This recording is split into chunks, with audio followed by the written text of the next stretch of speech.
है तायर लाहूती उस रिज़्क़ से मौत अच्छी जिस रिज़्क़ से आती हो परवाज़ में कोताही। अल्लामा मोहम्मद इकबाल का ये शेर जो है हम सब के लिए एक मिसाल है और सबक है कि हमें ऐसे रिज़्क़ से पनाह लेनी चाहिए जिस रिज़्क़ की वजह से हमारी परवाज़ में कोताही आ जाए। यानी ऐसा रिज़्क़ नहीं लेना चाहिए जो हमारे मियार को गिरा दे, जो हमारी अच्छाई को ख़त्म कर दे, जो हमें बुराई की तरफ राग़िब कर ले। हमें ऐसी काविश नहीं करनी चाहिए, बल्कि एक आज़ादाना ज़िंदगी गुजारनी चाहिए। मन का सौदा नहीं करना चाहिए। मन का सौदा जब इंसान कर लेता है, अपने दीन का सौदा कर लेता है, अपने ज़मीर का सौदा कर लेता है, फिर इंसान के अंदर इंसानियत नहीं रहती। एक लफ्ज़ इस्तेमाल करते हैं जिसे गैरत कहते हैं। गैरत का मकसद यही होता है, जिस इंसान के अंदर गैरत होता है उसके अंदर गैरत होती है, उसके अंदर ईमान होता है। गैरत ईमान का दूसरा लफ्ज़ भी हम कह सकते हैं। जिसके अंदर ईमान नहीं है उसके अंदर गैरत नहीं होती, और जिसके अंदर गैरत नहीं होती उसके लिए सब कुछ हलाल होता है। एक इंसान, ऐसा इंसान जो मुआशरे के लिए बेहतर ज़िंदगी गुजार सकता है वही गुजार सकता है जो अच्छे अमाल करेगा, उसी की ज़िंदगी बेहतर गुजरेगी। जो अच्छाई करेगा, बुराई से अपने आप को बाज रखेगा और ऐसी ज़िंदगी गुजारने की कोशिश करेगा जो हक़ और सच की ज़िंदगी होगी। याद रखिएगा। मोहतरम, मैं बात ये कर रहा था, जंगल की बात कर रहा था। जंगल में दो चूहे थे। एक चूहा देहात से गया, आबादी से गया जंगल के अंदर। एक जंगल का चूहा था। दोनों हंसी खुशी ज़िंदगी गुजार रहे थे। दोनों की एक जगह पे मुलाकात हुई। जब दोनों की मुलाकात हुई तो जंगल वाले चूहे ने उस चूहे से दूसरे से पूछा, हाँ भैया तुम्हारी ज़िंदगी कैसी गुजर रही है, कैसी खुराक खाते हो? तो जंगल वाले चूहे को बताया उस चूहे ने, आबादी वाले चूहे ने, कि मेरी ज़िंदगी बड़ी अच्छे तरीके से गुजर रही है। मैं तो हमेशा ऐश व इशरत में रहता हूँ। घर के अंदर दाना भी मौजूद होता है, मैं गंदम भी खाता हूँ। घर के अंदर अखरोट भी मौजूद होते हैं, मैं अखरोट भी खाता हूँ। घर के अंदर बादाम भी मौजूद होते हैं। घर के अंदर तमाम किस्म के खुश्क मेवाजात मौजूद होते हैं। मैं तमाम खुश्क मेवाजात को खाता हूँ और अपनी ज़िंदगी बेहतर अंदाज के अंदर गुजार रहा हूँ। जंगल में तुम्हें क्या मिलता है? आओ तुम भी मेरे साथ शहर चलो, हम बस्ती की तरफ जाते हैं, वहाँ पर रहेंगे, ऐश के साथ ज़िंदगी गुजरेगी हमारी। सामीन मोहतरम, हर इंसान के दिमाग के अंदर जिस तरह लालच होती है, इसी तरह उसके दिमाग के अंदर वो जो चूहा था उसके दिमाग के अंदर भी लालच घुस गई। उसने भी जंगल से शहर का रुख इख्तियार किया। जब वो शहर की तरफ चला गया तो रात को जाकर वो सोया तो सोते हुए उसने ख्वाब देखे कि सुबह होगी, मैं जो है अखरोट खाऊंगा, मैं बादाम खाऊंगा। उसके दिमाग के अंदर ये कॉन्सेप्ट घूमता रहा और अचानक सुबह हो गई। जैसे ही सुबह हुई वो दोनों बिल से निकले। बिल से निकलने के बाद एक बोरी के ऊपर जा पर झपटे और बोरी के अंदर से बादाम खाने लग गए। लेकिन कुछ ही देर के बाद उन्होंने देखा कि एक दरवाज़ा खुला और झपट से कोई बंदा अंदर आया। जैसे ही बंदा अंदर आया, बंदे ने पत्थर उठाया और दे के मारा उस चूहे के ऊपर। लेकिन चूहे की खुशकिस्मती थी, वो भागा और बिल में घुस गया। थोड़ी देर अंदर रहा, डरा सहमा बैठा रहा, सोचता रहा कि अब क्या करना है। लेकिन कुछ देर बाद हौसला उसका बढ़ा।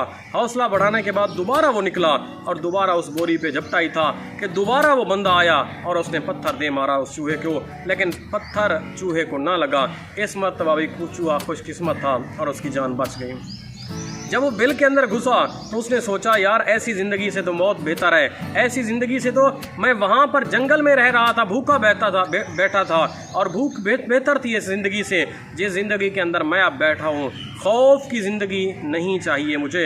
ये जो खौफ की ज़िंदगी है इसके अंदर इंसान घुट घुट के जीता है। उस चूहे ने भी यही सोचा, ये जो खौफ की ज़िंदगी है, इस ज़िंदगी के अंदर मैं चाहे बादाम खाता रहूँ, चाहे गिरियाँ खाता रहूँ, चाहे अनाज खाता रहूँ, चाहे खुश्क मेवाजात जितने भी है खाता रहूँ, लेकिन मुझे आज़ादी मैसर नहीं है।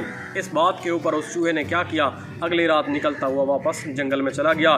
तो सामीन मोहतरम, मेरे दोस्तों, इस बात से, इस हिकायत से हमें ये सबक मिलता है कि हमें अपनी आज़ादी पर कभी कंप्रोमाइज़ नहीं करना चाहिए। एक बंदा जो आज़ाद होता है वो बेफ़िक्र ज़िंदगी गुजारता है। एक बंदा जो ग़ुलाम होता है वो हमेशा ग़ुलामी की सोच इख्तियार कर लेता है। आज़ादी और ग़ुलामी की असल में दोनों के दरमियान जो फ़र्क होता है वो सोच का होता है। लाजिम नहीं है कि इंसान के गले के अंदर पट्टा बंधा हो तो वही ग़ुलाम होगा। ऐसे भी लोग मौजूद हैं दुनिया के अंदर जो आज़ाद तो हैं लेकिन उनकी सोच ग़ुलामों वाली है।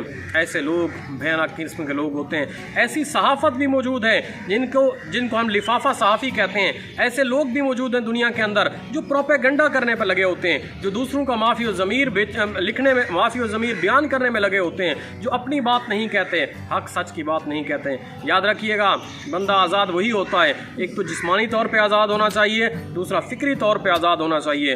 वो बंदा जो जिस्मानी तौर पे तो आज़ाद है लेकिन फ़िक्री तौर पे आज़ाद नहीं है, वो आज़ाद नहीं हो सकता। और वो बंदा जो फ़िक्री तौर पे भी आज़ाद है, जिस्मानी तौर पे भी आज़ाद है, हकीकत ज़िंदगी उसी के साथ है और हकीकी ज़िंदगी का लुत्फ़ और होता है।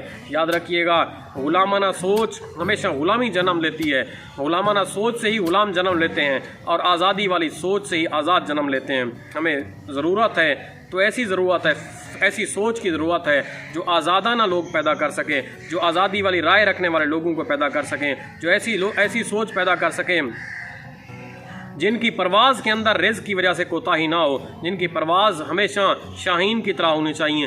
शाहीन ऐसा होता है, दुनिया के परिंदों का बादशाह जो होता है शाहीन होता है, शाहीन की सोच उसे शाहीन बनाती है।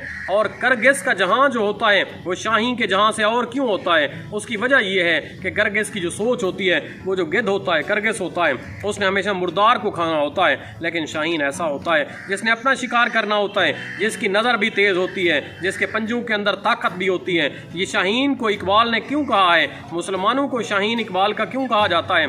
इसलिए कि मुसलमान वही अच्छा होता है जिसके अंदर इंसानियत के जज्बात होने चाहिए, जिसके अंदर जिसका विजन जो होना चाहिए ब्रॉड होना चाहिए, जिसकी आंखों के अंदर जो रोशनी है वो तेज़ होनी चाहिए, जिसका जो लहजा है वो दबदबे वाला होना चाहिए, रोब वाला होना चाहिए, जिसकी जो तलवार है वो हमेशा तेज़ होनी चाहिए, जिसका जो हथियार है वो हमेशा तेज़ होना चाहिए। वही मुसलमान जो होगा इकबाल का मुसलमान होगा और उसी की परवाज़ जो होगी बुलंद होगी। इसके बरअक्स अगर देखें तो ऐसा बंदा जिसकी सोच गुलामाना है वो करगिस तो बन सकता है, कभी शाहीन नहीं बन सकता।